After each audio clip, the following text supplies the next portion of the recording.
अस्सलाम वालेकुम। अच्छा जी, देखिए अब हमने theta is equal to 30 degree और theta is equal to 60 degree, 30 और 60 डिग्री के साथ हमने इन्हीं रेशियोज की वैल्यू फाइंड करनी है। उसके लिए हमने एक ट्राइंगल ड्रा की जो कि लेंथ वाइज और एंगल वाइज सब उसके क्या है, इक्वल है। ये सारे एंगल इसके किसके हैं, 60 के 60 डिग्री, सॉरी 60 डिग्री, 60 डिग्री और 60 डिग्री।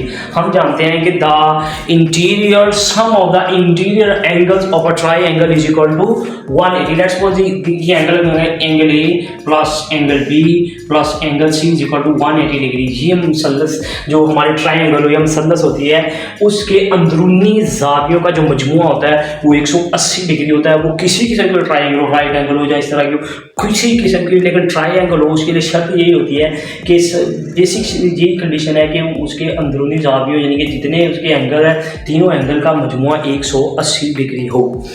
तो ये अब 60 अब जब करेंगे तो 180 डिग्री बन जाएगा। अब हमने क्या करना है कि अच्छा ये इक्वल लेंथ की है तो इसके जो वो 2 लेट्स सपोज 2 यूनिट है, 2 सेंटीमीटर 2 मीटर 2 फीट जो भी है। अब हमने क्या करना है, सबसे पहले हमने एक परपेंडिकुलर ड्रा करना है जो कि बाइसेक्ट करेगा इस एंगल का और साथ ही साथ इसकी बेस का भी बाइसेक्ट करेगा। जब इसकी बेस का बाइसेक्ट है तो यहाँ से लेकर यहाँ तक बेस जो है वो 2 है और यहाँ से यहाँ तक की 1 यूनिट होगी, 1 यूनिट होगी। अब हमारे पास 2 ट्राइंगल्स बन गई हैं, राइट एंगल ट्राइंगल 2 बन गई हैं। देखिए जरा, एक ये हमने किया, इसको डी करेंगे, एक बनी ए डी बी और एक बनी बी सी डी। ये 2 ट्राइंगल्स बन गए, राइट एंगल ट्राइंगल हमारे पास बन गई। अब ये जो हमारे पास हमने परपेंडिकुलर ड्रा किया है, लेट्स सपोज एच हाइट जो है इसकी वो हमारे पास अननोन है।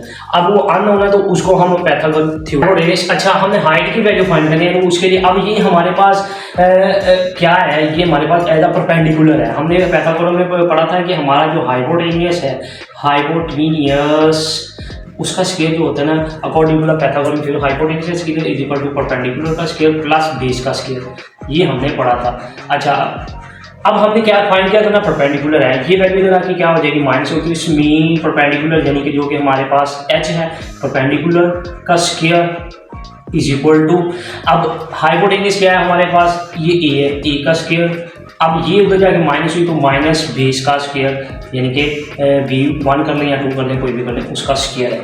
ये according to the Pythagoras theorem है, सब जानते हैं। अब हम H square is equal to ये 2 का स्केयर माइनस 1 का square, 4 minus 1 H square is equal to 3 आ गया।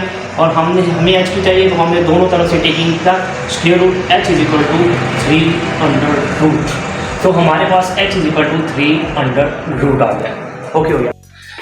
अच्छा इसी ट्राइंगल की जो वैल्यूज फाइंड की हैं, अब हमारे पास 2 ट्राइंगल हो गई हैं, एक ये और एक ये। हमने साइन 30 लेट्स सपोज हमने साइन 30 की वैल्यू फाइंड करनी है तो उसके लिए बेस के ऊपर साइन 30 का एंगल बेस के ऊपर लाई करना चाहिए। तो हमने इस ट्राइंगल को लेके आते हैं इस तरह, तो ये देखेंगे हमारे पास आ गया परपेंडिकुलर, ये बेस आ गई और ये हमारा हाइपोटेन्यूस आ गया। ठीक हो गया, हाइपोटेन्यूस ये बनेगा तो इसकी वैल्यू आ गई 2, बेस हमारे पास ये आ गया, ये हमारे पास आ गया 3 स्क्वायर रूट और ये हमारे परपेंडिकुलर बन गया B2 1। अच्छा ये हमारे पास हो गया B, ये वाला आ गया D और ये A। ये यहाँ पे क्या है 60 डिग्री और यहाँ पे क्या है 30 डिग्री, ये 90 का एंगल मिलकर राइट एंगल हमारे पास आ गया। अब हमारे पास वैल्यूज हैं, ये परपेंडिकुलर की वैल्यू 1 है और हमारे पास बेस की वैल्यू 3 स्क्वायर रूट है और हाइपोटेन्यूस की वैल्यू 2 है जो कि हमने इस प्रीवियस से ली है।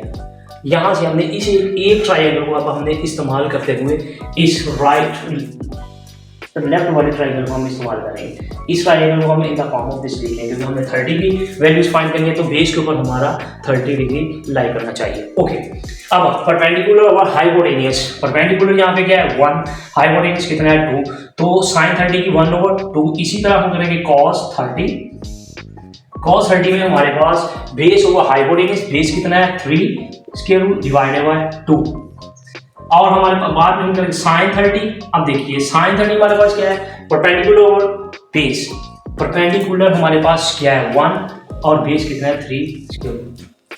इसी तरह जब हमने इनकी इस रेसिप्रोकली करनी है तो secant theta is equal to क्या है 1/sin theta.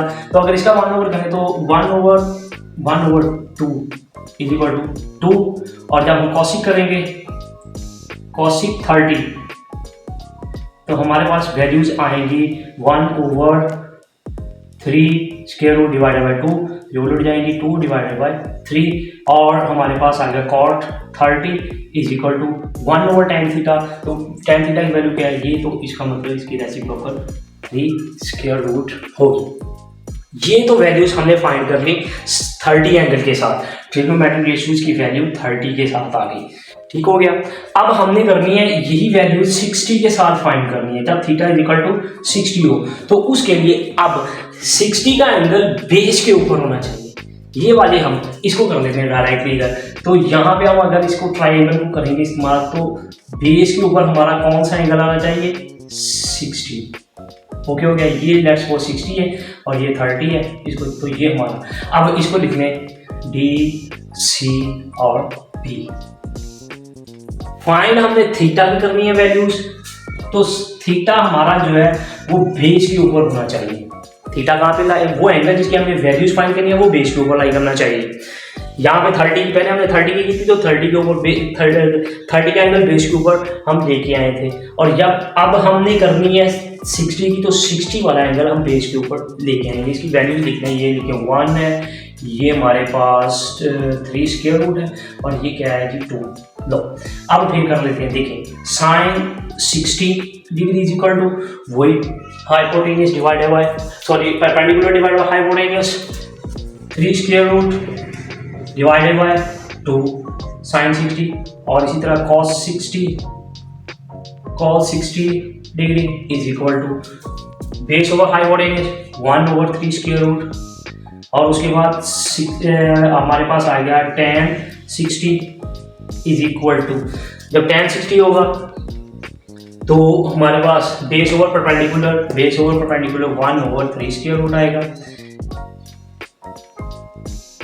Base over hypotenuse, ये हमारा बेस ओवर हाइपोटेन्यूस, ये 1/2 आएगा। सॉरी यार, ये गलत हो गया था, दोबारा कर, क्योंकि cos 60 cos थीटा हमारे बेस ओवर हाइपोटेन्यूस है, तो 1/2 आएगा, और ये 1/3 आया। अब सेकंड थीटा जो कि रेसिप्रोकल इसका, तो ये 2 डिवाइडेड बाय 30 आएगा, और cosec theta is equal to 2 आएगा इसके रेसिप्रोकल, और हमारे पास cot 30, यार इस थीटा की आदत बनी हुई है कोई 60, और cot 60 हमारे पास जो है वो 3 स्क्वायर रूट आएगा, 3 स्क्वायर रूट आ गया। अब हमने 60, जब थीटा इज इक्वल टू 60 और जहाँ पे एंगल कितना था 30,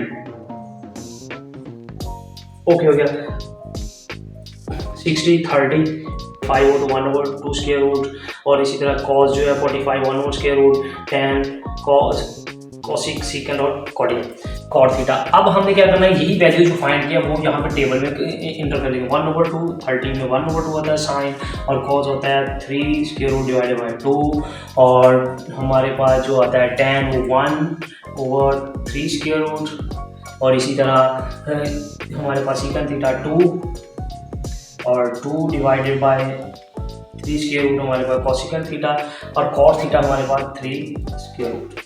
ये तो 30 के साथ आएंगे 45 30, और 60 का हम देख लें, ये हमारे पास 3 square root divided by 2 1/2 tan 60 1/3 square root, और secant 30 2/3 स्क्वायर रूट।